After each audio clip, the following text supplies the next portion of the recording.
बहुत समय पहले एक दूर बसे राज्य में एक नन्ही बच्ची का जन्म हुआ, जिसके सुनहरे बाल सूरज की तरह चमकते थे।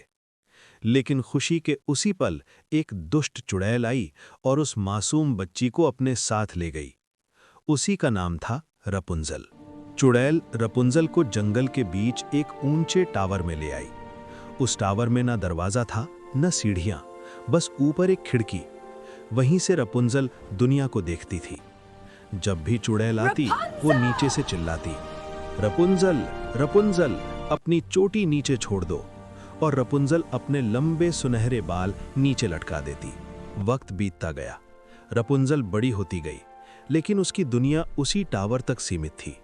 वो गाती, पेंटिंग करती और अपने जंगल के दोस्तों खरगोश विस्कर्स, चिड़िया फेदर और गिलहरी फ्लफी से बात करती। एक दिन पड़ोसी राज्य का एक बहादुर राजकुमार जंगल से गुजर रहा था। तभी उसे एक मधुर जादुई आवाज सुनाई दी। वो आवाज थी रपुंजल की। राजकुमार आवाज का पीछा करता टावर तक पहुंचा। ऊपर देखा तो खिड़की से रपुंजल उसे देख रही थी।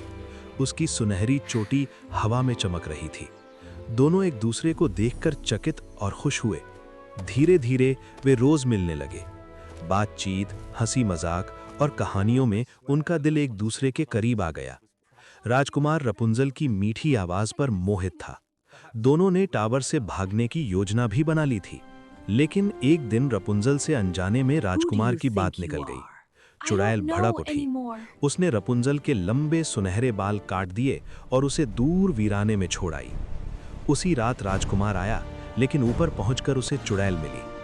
चौंक कर, घबरा कर राजकुमार टावर से गिर पड़ा। नीचे कांटों की झाड़ियों में गिरने से उसकी आंखों की रोशनी चली गई।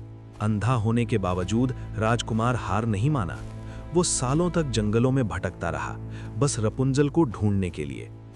एक दिन उसे वही मधुर आवाज फिर सुनाई दी। वो दौड़कर पहुंचा। वहां रपुंजल थी। भावुक होकर रपुंजल की आंखों से आंसू बह निकले। और जैसे ही उसके आंसू राजकुमार की आंखों पर गिरे, एक चमत्कार हुआ। उसकी आंखों की रोशनी वापस आ गई। दोनों एक दूसरे को गले लगाकर रो पड़े। फिर वे राजकुमार के राज्य लौट गए। वहां उनका स्वागत खुशी, रोशनी और प्यार के साथ हुआ। और इस तरह रपुंजल और राजकुमार हमेशा हमेशा के लिए सुखी जीवन बिताने लगे।